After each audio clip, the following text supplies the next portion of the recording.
Hello. Welcome to Kill Bottle Podcast. Eddie Zamora, a.k.a. the Yum Yum Foodie. That's my name.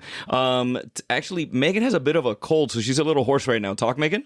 Hey, Megan, it's me. Yeah, Megan, it's Megan with all those cigarettes. It is really getting to her. No, guys, that is not Megan. She is indisposed at the moment, but we have a guest host here on the show today. You may remember him from a previous time, maybe from his picture on the side of all milk cartons in Central Florida. But I want to welcome back to the show. He's a storyteller, cocktail maven. I just want to see. I've always wanted to use that word. I never fucking use that word, maven. And the face of Chat Chow TV, Mr. Gio Gutierrez. And I'm back. And you're back. Somehow. I know. But I have to acknowledge Gio, because Gio is an actual friend that listens to the show. So Gio will call me and have, unless he's just a genius and throws it into ChatGPT and he's like, yo, give me a couple quotes so I can tell Eddie and pretend that I listen to the show. But no, Gio actually listens, and he always has feedback. And yeah, no, just great commentary. And so it is called Kill the Bottle Podcast. Do you want to tell the folks what we're drinking? I mean, you gave this to me. So I did. I did. I need my readers. So I'm kidding. We are drinking. It's a drink called the Holstein, and the Holstein is a drink that was served at an event here in LA called Beefsteak that I was lucky enough to attend a few weeks ago. And this is by the great James Beard nominated Tobin Shea.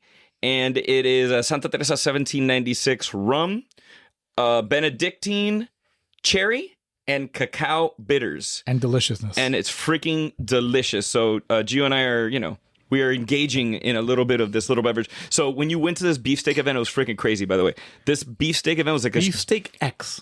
Beefsteak X, that's or is right. It 10? Is it the 10th anniversary or something? I don't know. Isn't that X? It makes me think of like that Vin Diesel movie where he's like a fucking superhero. Triple X. Beefsteak X, or maybe it was Beefsteak 10.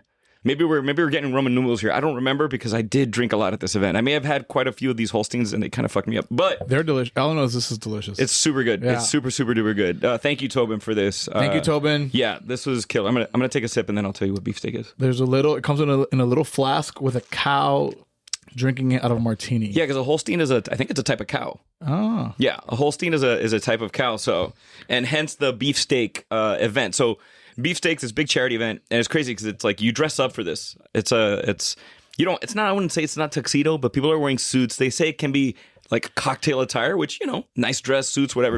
You walk in and they give you a branded fucking full chef's apron with pockets and the whole deal, and it's got beefsteak stitched in and sponsors and all that shit, and you put it on.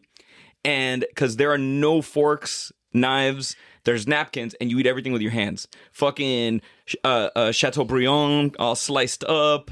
Fucking like ribs, this, that, And you just wipe your hands on the apron when you're done? You wipe the hands on, you wipe your hands on the apron, and then genius. you donate it to Goodwill like I did. But it is a little bit wasteful to have, I guess, that many fucking aprons. I'm sure a lot of folks keep them. It's just, I have a gazillion aprons, and no, guys, I didn't donate it to Goodwill. It's a joke. But I think that's such a neat event. Like, you're sitting there dressed up in a suit, and, Chef Neil Fraser comes out with this beautiful rib roast, right? And it's almost like doing communion. Like, people get in line and he's like cutting little slices and like feeding it to you and shit. It was amazing. It was so good. Anyway, and they had a series of pre-batch cocktails, this being one of them. So as you're walking around the event, they had full bar, wines, sparkling wines, the whole nine. Even a really nice sake brand that was featured there. And then they had the pre-batch cocktails, which is nice because there's like 400 or 500 people. Wow. So you don't want to wait in line for these drinks. You walk up, there's an ice bucket, and you just grab one of these cocktails. They're labeled. You know exactly what you're drinking, and you go ham. Genius. Yeah.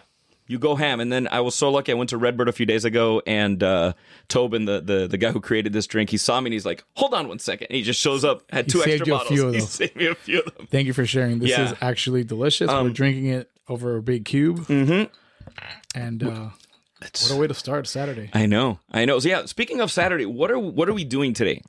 We're seeing Oasis. We are seeing Oasis. First night here at the Rose Bowl. Yeah, we're seeing Oasis first night at the Rose Bowl. I've got my technique down. I did it this morning to how to get through the Rose Bowl. So guys, if you ever go to the Rose Bowl, Gio will see this tonight for a show. It is like 100,000 people. And the Rose Bowl is also within a bowl itself. So it's a stadium, of course, shaped like a bowl. But the area around the Rose Bowl is mountainous. Like, you drive downhill into this like valley of where the Rose Bowl is. So getting out of that stadium and getting into that stadium is a bit of a challenge. since I live close enough by, I go early in the day. I find a parking garage. I fucking park my car. And then we Uber down there and walk to the stadium. Genius. Yeah. And then we walk our asses right back to the car. It's going to be... You call me in the morning. You're like, I'm leaving my car there now. I'm just like, what? Yeah. And you had a whole strategy. I was very impressed. Because I learned after the last time. One thing you know about me is I'm actually somewhat organized in a weird way. And we had amazing donuts from Sidecar. Sidecar donuts. They become a problem in my life. People make fun of me now because I post them and they're kind of like my mistress. Sidecar donuts are. They're my side piece. They're my sidecar. Sidecar. Yeah. They make them every hour on the hour to keep them fresh, which is kind of clutch. And get a freshness. And what'd you think when you saw them? Because we opened the box and the box was cool too. Because the box was like a long vertical. It's not your typical donut box. Yeah. You know, it's kind of like a square shaped all around, but then like long, elongated. Yeah, and I like that they separate the donuts in the box too. So mind you, by the time I got to you, it was only one donut in that box. There was a few in there prior. Scumbag. I know. You bum. I'm a fucking dirtbag. You should please. Yeah, my pants don't fit. Who's the dirtbag here? Yeah. my fucking fat ass pants don't fit. So this is delicious. This is actually kind of. For me, it's kind of perfect before a show because a drink like this is strong enough that I'll get a light buzz. Like, I don't want two of these now. Can we sneak this into the Rose Bowl? Hold on, let me mute the...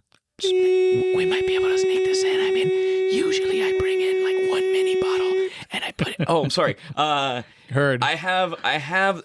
Allegedly, I may have some Havana Club 50 ml bottles that I tend to put them in my waistband and attempt to enter said arena with them. Allegedly. If I was gonna do it, like OJ Simpson, like if I did do it, I was gonna go into and sneak booze into the Rose Bowl, that's what I would do. Do you think young kids know OJ and all that story? Like we lived through it, but it was reality TV before reality TV. It was real. Where were you? Do you remember? Home. I don't remember. No, I don't remember where in my life. That was what, the 90s? Mid-90s? It was, I know why I remember because it was the day that I asked my high school girlfriend out. So it was like the first day where you hold hands with like the girl that's like your fucking high school girlfriend. So this was 1990 something. It was 1994. Right. And it had to have been in July, maybe. It was in July, I think, because it was during the NBA Finals. And it was like the New York Knicks against I can't remember who. And right in the middle of the NBA Finals, they cut away to the Bronco. Right, to the chase. To the chase. They cut away to the chase. And then we're watching the NBA Finals at my friend's house. And, it's high school. I'm just thinking, bro, am I going to kiss this girl? It's like, and I wasn't even paying attention to the basketball. Y de pronto, the fucking white Bronco. And I'm like, all right, aquí se acabó todo. This guy just got for killing his wife. You think I'm going to get a kiss today? No, hell no. No, I'm done. Eddie's shit out of luck. Oh, shit out of luck, bro. Damn, OJ. Yeah, damn you, OJ. And that was the trial of the century. Remember, I can actually name people from that like trial, like Judge Lance Ito. Like I remember, Marsha Clark. Like back then, you actually knew that shit. We also, and you were glued to the TV, Yeah. You weren't distracted with a phone. Mm-hmm. In your pocket, multitasking. Speaking of OJ, I have a great OJ story, and I don't know if I've said it on the show, and Megan usually would be here to call me out, but fuck it, I'll say it anyway. Did you ever see OJ when he was living in Miami? No, never saw him. I saw Madonna a lot. I saw a lot of people, but never OJ. Never bumped into him. So I am driving. So sorry for you folks who aren't in Miami. I'm going to do my best to give you an image of this. I am driving in an area called Little Havana, more specifically down 37th Avenue. Going towards A Street from Coconut Grove, and so I'm going north. And at this time, there's a restaurant there that I grew up going to, and it's right next to like all the funeral homes. So whenever somebody would die, like the best part about going to the velorio, to the wake, was that you could go to La Carreta, because La Carreta or Versailles were open super late. And these are iconic Cuban restaurants in Little Havana. So I was like, fuck, man. And this was back in the day where I could drink a café con leche at midnight and go to sleep. Not anymore. Not in my 40s. So I'm like, man, I want tostada. I want some Cuban bread, some butter, and I want a café con leche right now. So I'm driving with my girlfriend at the time. It's like, again, this is probably like 2001. And I'm driving to La Carreta. And as I'm driving, right close to 8th Street and 37th Avenue, so right next to Calle Ocho, Little Havana, there is a guy hitchhiking with a limp. And it's this tall black dude. And he's like hitchhiking. And I'm like, this is so random because hitchhiking is not a common thing in Miami, let alone on a local street, maybe on the highway or something, but let alone in like a neighborhood. And I was like, and I look. It was OJ? Hold on. And I was like, get the fuck out of here. I go around the block. I was like, I don't believe this shit. I go around the block. And at the time I'm telling the girl, I was like, I think that's OJ Simpson. And she's like, what? No, that's not OJ Simpson. I come back around. And I start to pull up, and it's fucking OJ Simpson. He had like bad knees. So whenever you saw OJ, he walked with like this very specific limp. He was a pimp with a limp, dude. He had like this very specific limp, and he thinks I'm going to pick him up. So he starts walking towards the car. My girlfriend at the time freaks the F out, like loses her shit. There's no way you're bringing this murderer in the car, blah, blah, blah, blah, blah. And in that moment, I sped away, and OJ's coming to grab the door on my car to open it, and I took off, bro. I ditched him. Fast forward. That was before the trial. No, that was after. It was 2000 and 2002. Right, he was already exonerated. He lived in Miami. At this time, I don't know. Actually, I don't know if he lived in Miami yet. Because I wonder what the story was. Well, no, I know the story. Oh. The next, because I'm like, there at that time there was no social media, there was no TMZ, there was none of that. But the next day in the Miami Herald, come to find out that OJ gets into a fight with his girlfriend and she kicks him out of the car, and he had to walk from wherever the hell he was in Coconut Grove, close to where I was. It just so happened to be. He gets thrown out. And if anybody who's from Miami knows, that's a long-ass walk. To walk from US 1 to Calle Ocho on 37th Avenue, especially when you're an ex-NFL player and your knees are all fucked up and he's barely walking. Come to find out that my dear friend picked up OJ, drove OJ to the Sheridan, which is no longer there. Now they're like knocking it down, and that's where the soccer stadium is being built. Or maybe the Sheridan's still there, but they're building the new soccer stadium for Inter Miami. Another friend of yours picks him up. And OJ tipped him $100. I was so pissed. I was like, fuck, the story my story's not bad, but picking up OJ would have been a better story. I made $100. I made $100, bro. Back then, oh my God. $100 now. $100 now gets you 3 bags of ice at Whole Foods. Yeah. Bag of Doritos, a Taco Bell meal. I don't even know. I feel like I can't, I'm based in Miami, so like I can't go out anywhere and not spend less than $100 a person. Yeah, at your average place, it's kind of a bit insane. Yeah, because like I don't know how you feel about this. You'll walk into a bar and a drink will be $25 or something crazy, and you'll have the drink and you're like, okay, it's okay. There's nothing special. There's like, and this place can't even make a good martini, and they're charging $25 for some bullshit. Yeah, I think what's worse is that price, and then it's like shitty ice, like just not good glassware. Unlike the Pecking Room, right? This is a high class joint right here. This is invite only. But right, it really is the attention to detail. Because I mean, if you're gonna charge me, make sure that what you're putting out in front of me is like at least somewhat matches. I don't feel ripped off. Right. Like I took him to breakfast this morning at this place called Copa Vida here in Pasadena, which I love. And Copa Vida is not cheap, but you don't feel ripped off by the food. The quality is good. The portion size is good. Great, if that's something you're into, it's like homemade bread. Yeah. Yeah. Everything was like nice, super tasty, great service. Sorry, I just looked at my coasters, and Gio and I both we're brothers in our love for Prince, and I have Prince coasters. Sorry, guys. So that's what I'm saying. I have Prince coasters that were specifically Purple Rain. These are specifically Purple Rain, but I have a mix. I have one from Parade as well, somewhere over there. So you saw him in IMAX, Purple Rain show, no? I did. I just saw Sign of the Times last week in IMAX, and it was fucking awesome. Yeah, it was, bro. It's like 90 minutes of pure bliss and joy, and it's super creative. Like you watch that now, and there's like little vignette narratives that are happening in between songs, and it's a theatrical piece as well as it was beautiful. It was really well done. He's a mastermind. Yeah, and I was thinking, I was introduced to Prince because when at least for me, my big musical influence, besides my father being a musician, so that was obviously huge. That's how I got into jazz.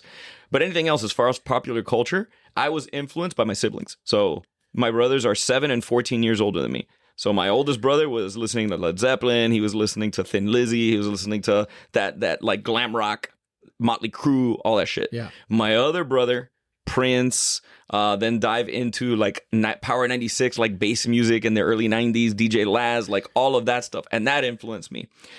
What influenced you into your musical taste? Because we're very like, I don't know, impressionable at that age. Yeah, it's weird. I love the 80s, all the 80s pop music. I loved 80s goth, like all that, even like Wolfsheim, like German. Then I loved Bjork. I got into Bjork back then when she was doing more of the. Yeah, but how do you discover it? I couldn't tell you. Know what I mean? Because at least now you get on YouTube, you can find anything. Like now, but back then you really had to, someone had to introduce you to it for sure. Yeah, I just don't recall. Like, God, I can't recall any of these musicians, how they entered into my life. I really I can't pinpoint a moment. So we're going to see, obviously we're going to go see Oasis today. Yeah. Cage the Elephant is opening for them, which is another great live act. And I can still remember high school and Wonderwall playing and just like that time in my life and driving in my first car, my first license. So all of the music that I played in that car are all artists that I wanted to see live at some point. Is there somebody that you like, fuck, I missed this person? I have not, that, if you could bring him back to life in your lifetime, let's be real. David Bowie. Okay. David Bowie, I never saw him live. Why? I don't know. I just never. No, I'm saying why is he somebody that you'd want to? His again theatrics is his from his stages to what he wore. I love his music. It's very dynamic, very different. He went through like a lot of fun stuff from like being the star guy to last album, which was a little bit more darker, and he knew he was dying, and it was a lot of hidden messages in there. I think he was just a really good artist. With great unique music. You don't hear that kind of genre anymore. There's stuff like that I listen to. We were talking about yesterday, like Portishead, which is kind of like trip hop. You just don't hear that anymore. Everything's reggaeton now, a lot of country. It goes through phases, but I just miss certain genres. Well, is there, and because I only ask these questions, I have personal examples of popular artists that I just like. I can appreciate them. I get what they do. But man, I just don't fuck with them. Like that like you couldn't give me tickets to go see them because I'd rather be on, on my house watching paint dry. Because you don't think they perform well, or their music just does nothing for me. It doesn't connect with me. It doesn't I don't think they're bad musicians. I can't listen to Metallica. Metallica does zero for me. Yeah. Like I listen to Metallica and I'm like, can you guys play one major chord? Please just give me one. Just one. And it challenges me. And I like some of their songs, but I'm like, I don't understand the level of fandom. Is there any artist that and again, it's not an insult to the artist that you just can't, for some reason, you can't connect with? I don't love Beyonce. Okay. She's one that people like are obsessed with her, and it just doesn't click for me personally, I was telling you the story of I saw her at Coachella, and it was the most underwhelming. And it's crazy because I watched like these countdown videos of greatest live performances, and Beyonce Coachella end up in like the top 5 in this. I'm like, that's bullshit. People love her for a reason, but no, I think she's very talented. Me, yeah. I think she's very talented. One of my first jobs here was a red carpet event that I think I'd mentioned to you that I was just like saying fuck it, and I was asking the most ridiculous questions of famous people on the red carpet, and this was like 2004. So I don't even think there's video of it. It was for like Spanish television. I asked crazy shit. Bro, I remember being an idiot. Like I saw Paula Abdul walk by, and I was like, straight up now, tell me. And I forgot what stupid shit I asked her, and she got it. She started laughing with me, but it was so stupid. It was so dumb. But it was the big thing of that show was Destiny's Child reunited, and I remember being downstairs in like the basement artist area of the Kodak Theater. I don't know what it's called now, but it may have been it's where the Oscars are held. And Beyonce walked right by me, and I was like, wow, this is a not normal human being. She's like stunning, right? On like another level. Yeah. I was telling you also that I saw Rihanna. That's the day that I saw Rihanna for the first time. I've seen her too. And I was like, she is stunning. Yeah, we saw.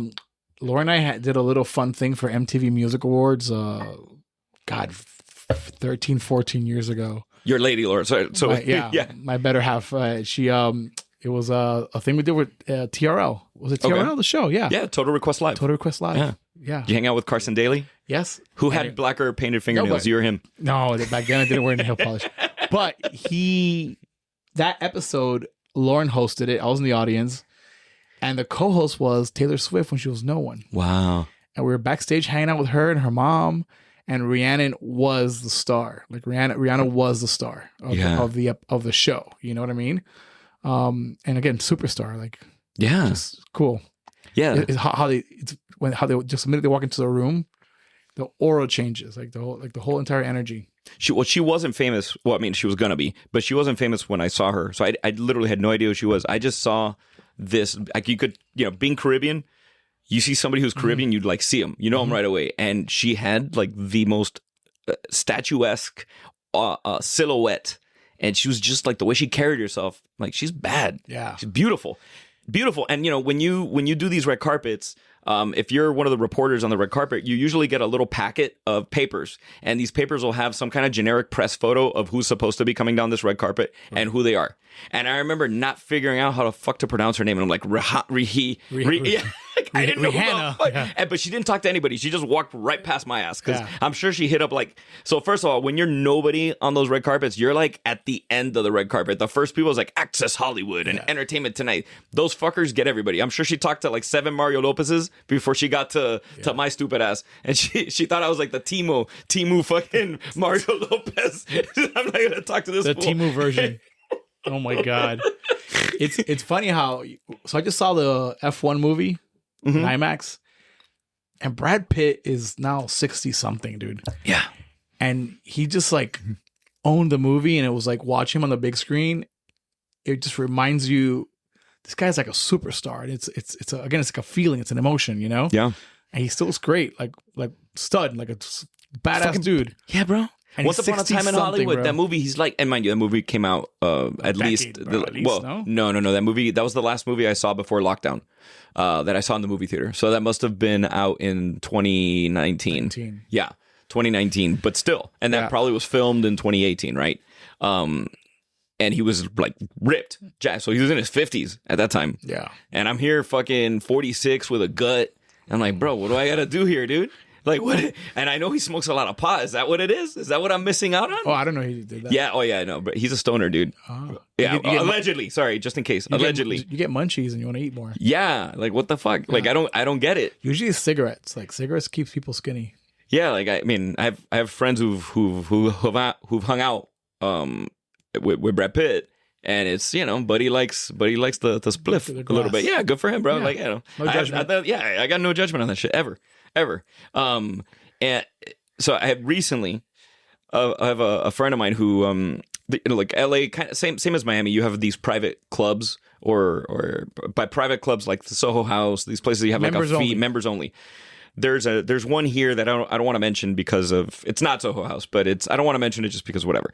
But it's very exclusive. It's very exclusive, like invite, very celebrity driven.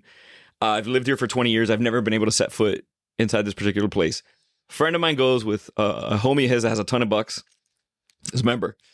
And, bro, my friend's from Spain, dude. He's starstruck by, like, I took him to a soccer game and he was just like, his eyes were like this big. I got him out down on the field and he was losing his mind, He says he's sitting there and Brad Pitt is at the bar by himself having a glass of wine.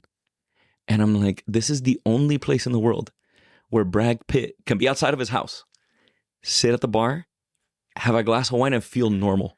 Like nobody's fucking with him. And I think that's the allure of these members places. Like in Miami, we have Casa Tua, right? Which has been around way before Soho. I can't even tell you how many years, at least 25 years. It was like the first members thing in Miami. And they have a sort of beautiful restaurant, but the second floor is for members only. Very exclusive, and nobody bothers people there. But the thing is, who are they going to... Unless you're Lionel Messi, Tua Tagovailoa, Dan Marino, Dwayne Wade, like, who the fuck is going to bother you in Miami? Unless you're like a celeb, you know what I mean? Yeah. Do people... Is there a sense... And this is just... And I'm not trying to like get a blurb or anything. I'm just curious. Is there a sense of like the fake it till you make it kind of thing where people are like overspending to be a member just to say they're a member? Because I understand it if you really want to have some privacy. But if nobody knows who the fuck you are... Unless you're flaunting your, $100,000 Patek Philippe, which is in Miami, there was just a fake watch ring that people got arrested for. So it might be fake. Yeah. You know what I mean? Like who's doing that? A lot of people, man. We have a lot of tech companies now down there. You'd be surprised, like who has But do people money? know who? No, yeah, they have. There's a ton of money in Miami, Yeah. of course, tons of money. But I'm saying like people don't know who the fuck this Juan Sapingo is. No, who's sitting there? You know, So I think some people do certain circles. Yeah. You know, Latinos kind of know each other. There's South American and someone certain cliques. Yeah, okay, there's like Russian groups of people that go to their places that they're affluent in certain neighborhoods and they know people. They're very connected. that makes sense. But you do have the guy that lives in an efficiency. Yeah, an efficiency is a tiny apartment behind somebody's house. I lived in my grandmother's it's efficiency. Smaller than the pecking room. Yeah, it's smaller than the pecking room. Yeah, in fact, my first place alone that I lived in Miami was my grandmother's efficiency in La Sabuesera. So I can stay real to the motherland. But it was a garage converted into an apartment. They stay there, but then they have the brand new 2027 BMW, right? Like Yeah. X5. Or it's a priorities on. Yeah. Yeah. Yeah, 'cause, I mean, I imagine, like, to me, those private clubs are literally just putting a target on your back. Like, if I am, Miss BBL with her lips and her, and her whole vibe, and she's like, I am hunting for rich guy. Yeah. I know exactly where he's going to be. He's going to be at the private, no sé qué carajo, Casa Tua, second floor thing. And she knows that, you know what I mean? So I almost feel like that's putting a bullseye on your back to a certain extent. Especially in a I don't know, especially if you're not like a famous person. Right. You know? Or even like Soho back in the day. I feel like it was more selective, it was more creative people. Like I feel like that's loosened up a little bit as they've gotten more. I haven't been in a minute. Yeah. When I went to Soho House a handful of times. I had friends that were members, and it felt like a creative space. Mm-hmm. They had seminars, and they had like a really, really cool calendar of people that were coming in to talk or give you an experience. And I remember thinking, I was like, I would want to go to more than half of these. And like, I mean, I'm a brutally honest, I'm a dick. Like most of that shit I couldn't care less about. Yet I was on this one and I was like, oh, this is really cool. This person's going to talk about AI. This person's going to talk about this. And they're actual experts. And, you know what I mean? Yeah. And now it feels they're just like, wait, like ahí está dura. Like, let's get some memberships in here. Yeah. You know? And I think there's more creative groups.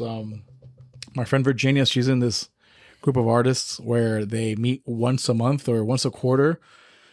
And with an artist and tells you his life story, his current inspiration, and everyone walks away with a piece of his art. Brilliant. And it's not like one piece that breaks into chunks. He'll make a handmade something for like the 25, 30 people. So it's kind of an interesting group of art collectors and purveyors and artists. So I think there's a lot of that, which is more and smaller scale, like just more exclusive in a different way. Without the luxury nose kind of pointing up. Yeah. Well, that's one thing that I'm super proud of Miami, that within the facade that's been created with a lot of tech people and people coming down from New York. The New Yorkers in Miami have like a really bad rep right now. And, I hear it just from Miami people. I love New Yorkers, but también I don't live in Miami right now with what's going, with the change of the city.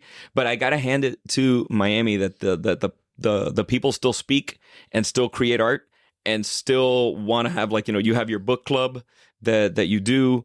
I think that's awesome that you get a community together and tell me more about it, because I don't want to speak out of turn because I haven't been to one, because I've never been down there at the same time when you've held read. I'm like President Trump, bro. I don't read shit. I'm like come on. No, I probably read more than that guy. No, I'm joking. No, it's fun. It's we've done it for 5 years. We meet once a month, and we meet themed around the book. It has to be a brand new book. We have a lot of loyal readers that read a couple of books a month. So to make it fair, it has to be a brand new book. You only vote in person if you show up to the meeting, and then we just hang out and talk about the book. But we theme the meeting around the book, which makes it fun. Absolutely, yeah.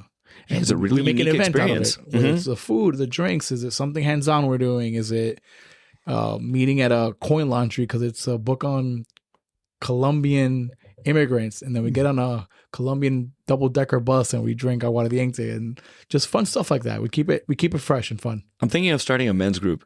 Oh, men's group. Sorry, it's an inside joke. That's for you, Jason. That's for you, Jason. No, but it's like that's one of the things that, you know, obviously Gio and I are friends, and I'll see everything that he shares on social media. But that's one of the things that every time he shares it, I'm always so enthralled and like, oh, you know, what book are they reading now? It's really compelling to think in a day and age where so much is revolved around like shoving your face in your phone, that you've been able to put together this like committed group. 5 years, man. Of people. That's a long time, dude. Yeah, it's like 20 people, you know, 20 girls. It's fun. It's one guy named Nikki and me and like, yeah. That's awesome. That was like me when I was in musical theater, bro. I was like the only guy in all girls. Yeah. It was great. And you see it too, like in New York too. Even Books and Books, which is a kind of a big deal in Miami. It's an independent bookstore. They do reading parties once a month, and it's people just getting together to get off their phone and read. That's it. They read whatever they want individually, and it's just like-minded people. It's just here's a space and a time to like disconnect. There's a great bar in Paso Robles, and I've been talking to Gio specifically about putting together a trip. I got to take him up there. But there's a bar called 1122, and it's speakeasy. You know, one thing I've noticed is some small communities that don't get any love, they work extra hard to be just really good at whatever they're doing. So places like Paso Robles, because they're between LA and San Francisco and get no love, the cocktail bars there, everybody just works extra hard. The drinks are extra good. Anyway, 1122, your phone is not allowed in this bar. You walk in, they take your fucking phone, they put it in a case, they lock it, and it has a special lock that only the bartender has, and they keep it at the front. Love that. Yep. If you got to go use your phone, they give you your phone, you got to walk outside and come. I love it. I friggin' love it. I love that I don't have a single picture of the inside of that bar. It's just one of those where it's like, is there any place like that in Miami? Or do you think a place like that would do well in Miami, or where people lose their shit? I mean, speakeasies are still trending everywhere. I mean, we went to one last night here. Like, speakeasies are still a thing. Consumers still want that kind of fun experience of discovery, you know? But will they take your phone away? No. Jack White does that in his concerts now. Jack White, phones are not allowed. I think Chappelle did that for a while at his stand-up. You had to like give your phone, in, and they put it in a bag. Yeah. And I don't remember if it was at the Hollywood Bowl or where the hell it was, but it was like great. Like, I remember seeing it and I was like, that's fucking great. I don't want to see his jokes ahead of time. And any clip that you take in context is not given. You could sit there and like flip this guy's life because of something that was completely misinterpreted within a comedian. Right. You know, that's probably, I think, my changing topics for a second, but it's like one of my biggest pet peeves is censoring comedians. It is, it's freedom of speech. Freedom of speech, but there are humor, and there are consequences to it. You can say whatever you want, but there's consequences to it. Like I can't run into a movie theater and scream bomb, right? Because I'm gonna fucking get locked up. So it's like there are consequences, but comedians, that's the one that I'm like, let people tell jokes. You can choose not to be there, choose not to laugh. Yeah. Well, and back to what you're saying, I think if I'm paying my hard-earned dollars to go see a comedian, I'm there to support the comedian and have a good time. Yeah. I'm not going to be on my phone somewhere else in the country, just kind of criticizing, getting offended, destroying a person's career for something. Oh, get ready. Tonight at Oasis, you're going to see people FaceTiming. Because I saw that when I went to see him in London. Fucking people next to me are FaceTiming the entire show. The whole show. And you see, the funniest thing is you see somebody on their couch. Oh my God. And they're like, dude, they're like angled like Ed Bundy. I'm like, I swear to God, bro. They're not hearing any audio. The audio's going to be crap. It's going to be shit. They feel like they're at the Oasis concert. And I'm like, unless it's somebody in a fucking wheelchair, do not be FaceTiming them. Like, please. Yeah. If it's somebody in a wheelchair, okay, fine. I get it. Maybe they, it's just, but dude, I was dying. There was like 4 people around me and I'm like, what are you doing? And literally it's like somebody on the other side and they look ridiculous. For 2 hours. For 2 hours. It's crazy, bro. For 2 fucking hours. I mean, maybe musicians need to, like Coachella, they stream the whole thing live, That could be an option. Or charge a minimum $5 to stream 100%. it live. I think that's a brilliant other source of revenue. I got invited to an event at the Grammy Museum this week. And I keep mentioning like all these different venues. That's one of the beautiful things about this city, same as like New York, is the amount of things that are happening at one time in a city. is insane. Like you'll have an event, a concert here. You have this artist that is normally in a full band. They'll be doing a solo act at the Troubadour, and then somewhere down, you know what I mean? It's like that kind of a thing. So there's a band from Toronto called The Beaches, and it's a girl rock band. And I was fortunate enough to see them at Bottle Rock by accident. They just performed like I can't remember which artist, but they were like the 5 p.m. slot, and then whoever the main show was like 8:30.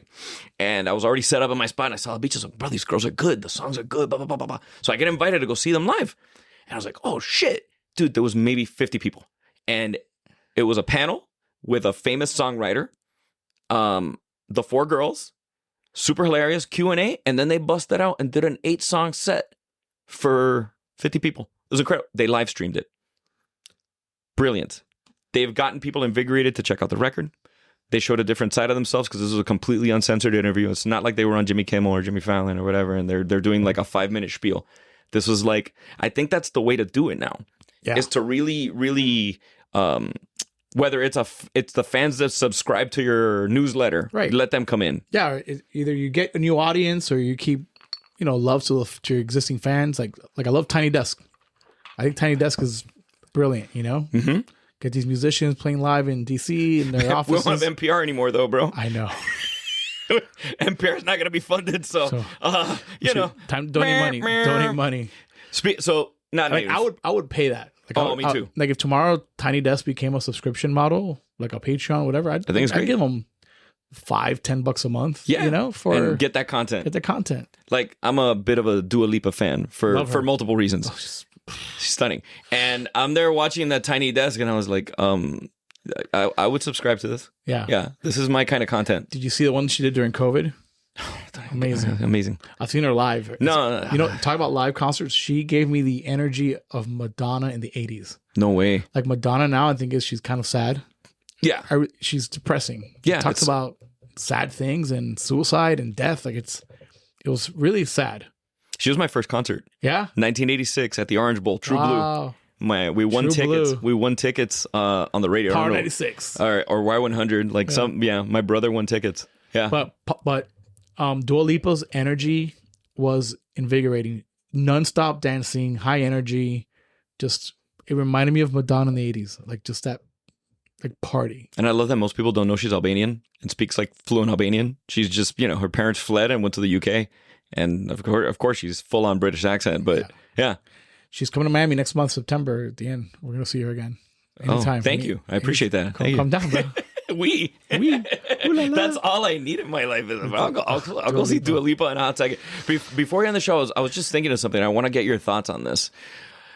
So, ChatGPT has now become, at least for me, it's become a really intricate, part of my life. And I gave Gio an example of how I use it to help me with the show is I will put, like after we finish a show, I will go into ChatGPT and write topics that we spoke about.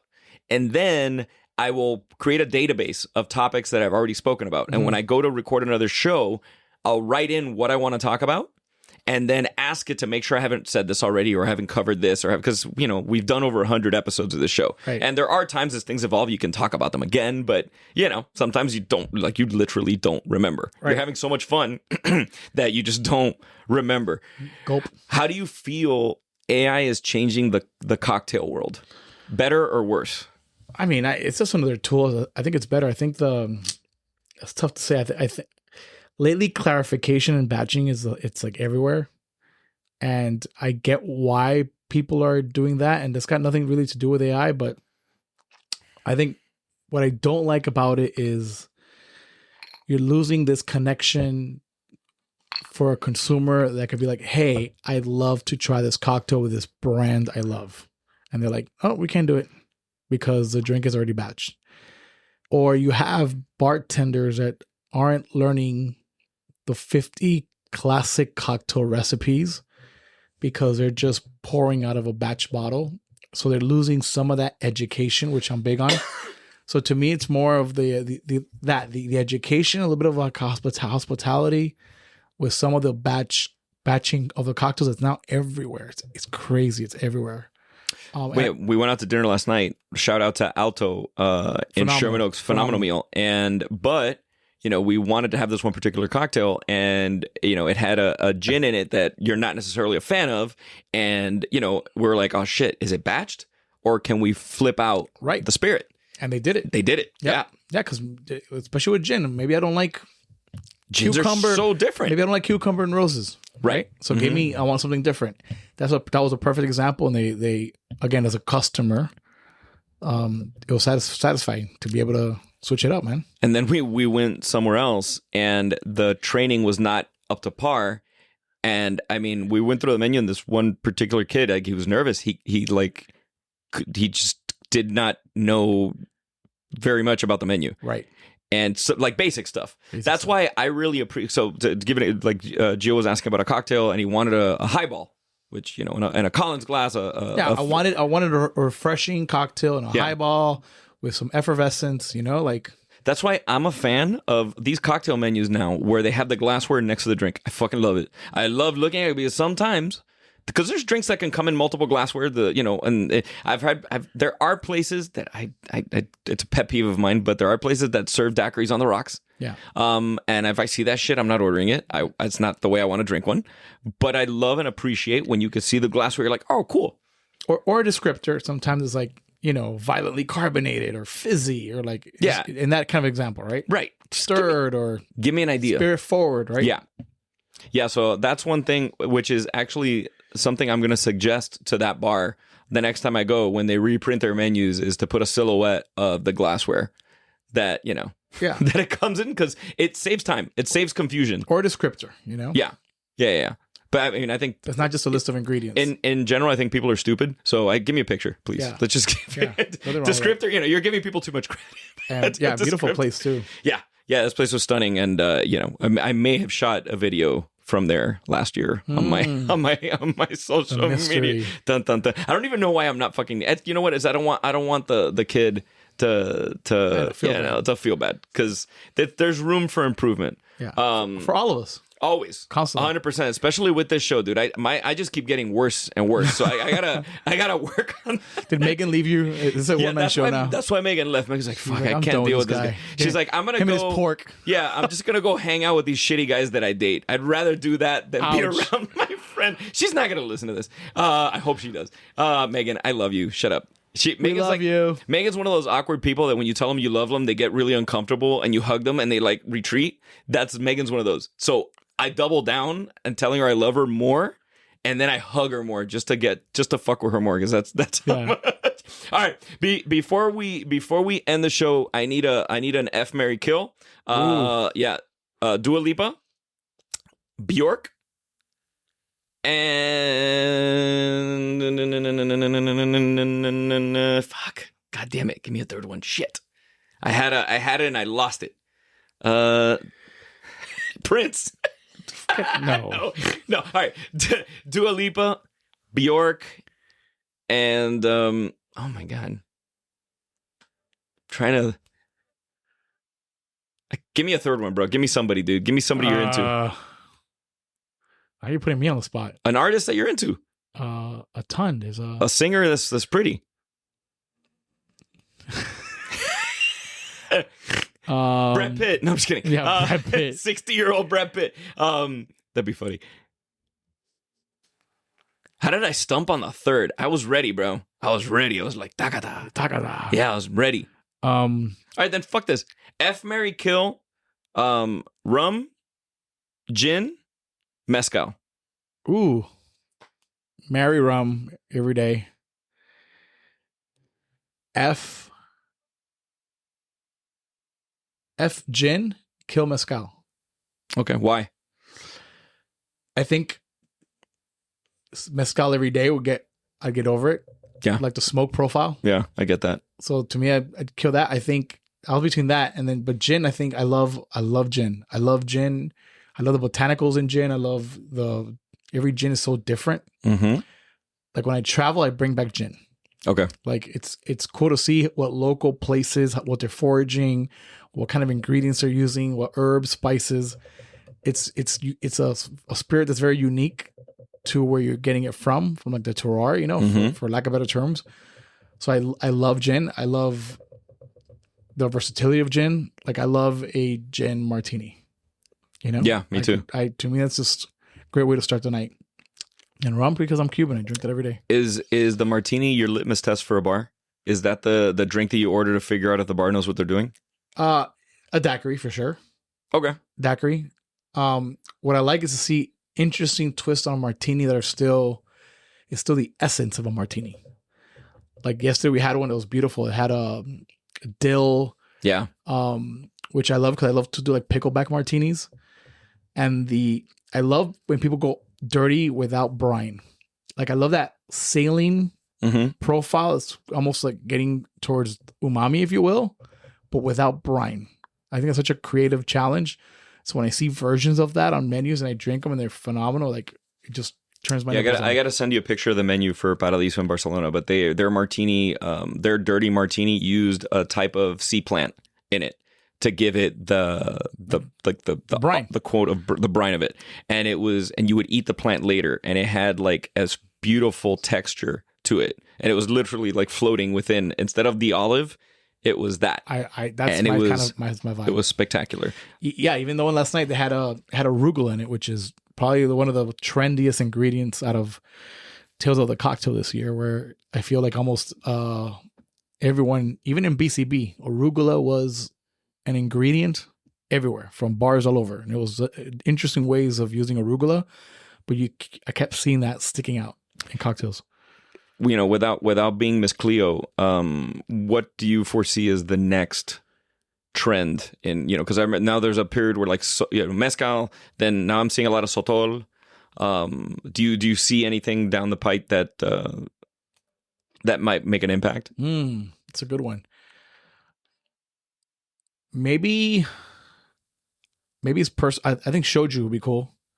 I think people would. It's hitting a bit here. It's hitting, yeah. I'm seeing, and I love the history behind it. I love the serve. People sometimes do a proper serve in the glassware. It's just another cool with heritage, with culture. Yeah, and I love seeing people like get the diversity of it for sure. Well, you know, like soju, I love the history behind you. And no, for real, because you know, I feel. One thing about Gio, he's very loving, very giving, but he's also very enigmatic, and I love that about him because it's really hard for everybody to think they know you, but nobody to really know you. Right. It's not an easy thing to pull off. And I'm not saying they don't, but I like that's a really hard quality to have. But you're authentic. You know what I mean? Yeah. It's thank you. Yeah. It's not like I do not have that. I exponentially do not have that. So it's really like it's fascinating for me because you're the only person that I know, at least on that level, that pulls it off. So that's a compliment. Yeah. It's a major fucking compliment. Either I'm blushing or these camera lights are hot. No, it's just hot as shit in this. I'm mesmerized by your eyes, sir. Thank you. That's what it is. Can I leave you with a bad joke? Yeah, you can leave me with a bad joke, or you can leave me with the story of the mug that you gave your mom. Oh, bro. Okay, leave me with a bad joke. All right, we'll leave that. We'll leave that in the enigmatic part. Interview my mom. Interview Betika. She's famous. She wants me to call her. She texted me. So, don't get mad at lazy people. They haven't done anything. And on that note, guys, follow him at Chat Chow TV across all social platforms, Mr. Gio Gutierrez. And guys, we got to get our asses over to Oasis. So he and I are going to get like Britpop fucked up. Let's go. Yeah. Cheers. See you next week. Check it out. Cheers, mate.